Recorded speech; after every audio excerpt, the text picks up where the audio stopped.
Hey everyone, this is Rihanna from A Frugal Life, and today we're going to be talking about 10 simple ways to simplify your life. So number one, the first one I want to talk about is simplifying your meals. So I've talked about meal planning to the ends of the earth, and there are lots of ways you can save money on meal planning full meals. However, another great way to simplify your life and save on your grocery budget is to completely simplify some meals.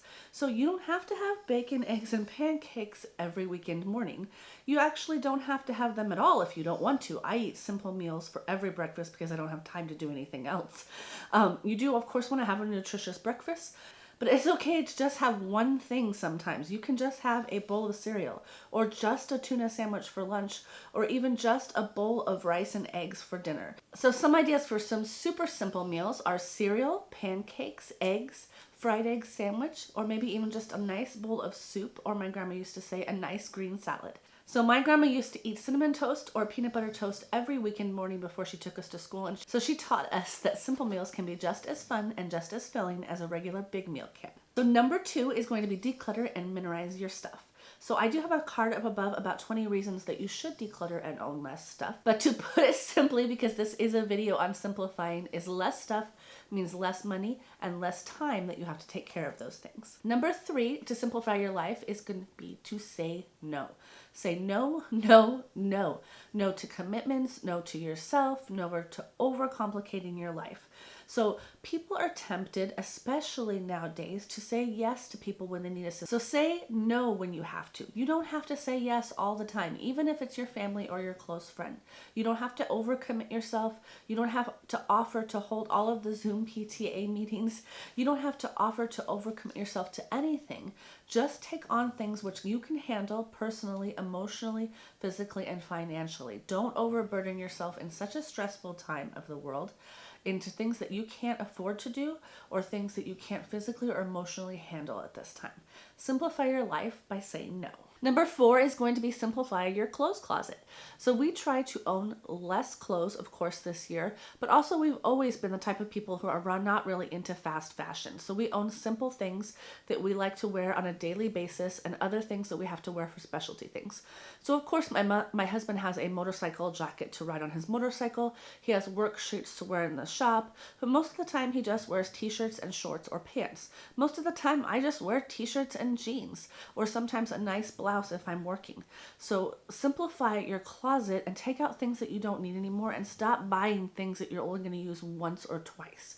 It will totally eliminate a huge amount of your clothes budget, and it will eliminate time that you spent on taking care of your clothes. Number five is going to be paper clutter. We live in a digital age. You can digitize everything. I have worked in several companies now that are paperless. Your personal life can be paperless as well. Some of the ways to make your life paperless are: one is to handle mail as soon as it comes in. Open it immediately, throw away the envelopes, throw away anything you don't need, scan the mail into your computer or take a picture of it and shred or toss the mail. Don't keep it long term. There are very few things you actually need to keep the physical paper copy of. So we make do with one small filing cabinet for things like car contracts and things like that. Everything else is just scanned or photocopied and kept in files on a computer and then in files on a backup. Eliminating paper clutter can be a huge relief. I will do another video in the future on how to organize that paper clutter, but in the meantime, just take the simple steps to scan it or take a photo of it as soon as it comes in and toss the actual paper. Of course, if it has any personal information on it, you want to shred it. Number six is to tidy as you go. I have a big house with lots of stuff, of course, stuff that I'm trying to get rid of, but I still have lots of stuff. And it gets moved from room to room. It gets moved to the office where we watch TV with my husband. It gets moved to my office. It gets moved to the bedroom. No matter what it is, everything seems to be in the wrong room. So I have taken up the habit of never walking out of a room without something in my hand. It's similar to what you do in a restaurant. In a restaurant, you always are putting things away.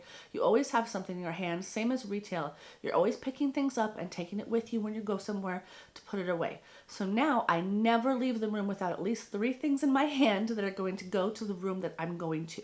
So always pick up your journals, pick up your notebook, pick up your water glass, pick up anything you can as you walk out of the room to the next room and move it to the room it's supposed to be in. This will make cleaning so much easier when you actually actually start deep cleaning the house, everything will at least be in the right room so you can sort it out and put it away. Number 7 is to be intentional about your time and automate as much as you can.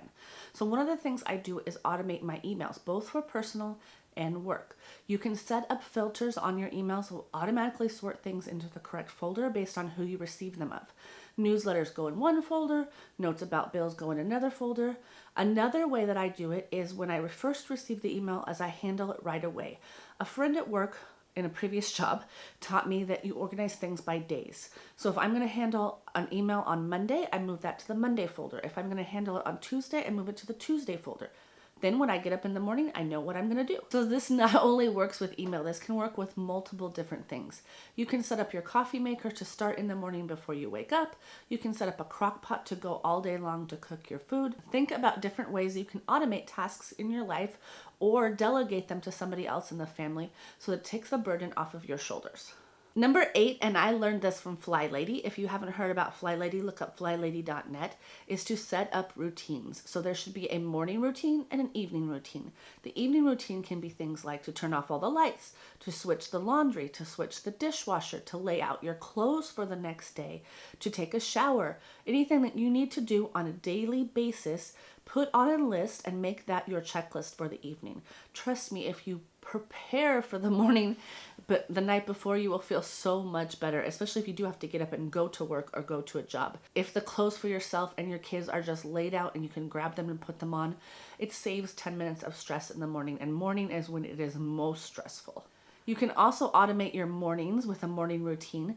Make sure that a simple checklist is kept by the door of things that you need to grab when you go out. Purse, jacket, hat, shoes, keys, phone. These can all be kept in a staging place next to your door so you can just grab them as you leave. If you keep these things close at hand and be able to grab them, you're not looking all over for your phone as you're trying to run out the door to take the kids to school or to the grocery store. This is my number 1 tip. Number 9 is I exist by list. So I exist by list is my personal motto. Everything I do, I keep a list of. I even have a list of things I'm going to say to you today. I have a notebook for YouTube. I have a notebook for my blog. I have a notebook for work. I even have a running list of things I need to do at home and in my life during the day. So I have one list for life, one list for work. I need to switch the laundry. I need to call Kaiser. I need to pay a bill. Everything goes on the list. And that eliminates you from running around the house like a chicken with your head cut off, trying to remember all of the things that you have to do. Take them out of your brain, put them on paper. All you have to do is check them off. If you're not a list person, try it for 3 days. It will make a huge difference in your life just to get the anxiety out of your brain and onto paper where you don't have to think about it until you're ready to do it. And number 10, last but not least, is there's an app for that. So in addition to my paper lists, which I use for everything, I also have specific apps which I use to track things. The apps on my phone are always free. I never pay for an app. That is in another video that I talk about that. But you can get free apps for almost everything. So I get free apps to count my calories. I have a free app for Goodreads to track the books that I read. I have a free app for my community college that tracks the homework that I have to do. So if it's not on paper, it's on my phone. So I don't have to memorize every single homework assignment I have to do. I don't even memorize my chores. I use a Tidy Up app to keep track of everything I have to do and the time that I have to do it. And then I just check it off. So it seems like I'm checking off a lot of things and it's not as simple as you might want it to be, but you don't have to use all of these different resources and tools. Just pick the ones that work best for you. So that's it. Hopefully a super short video this time. If you like my videos and you want to see more of them, please hit subscribe and the notification bell. I love your comments, so please put your comments down below. And if you have not joined us in the Facebook group of over 58,000 active members, please join the A Frugal Life Facebook group down below. I look forward to talking to you there.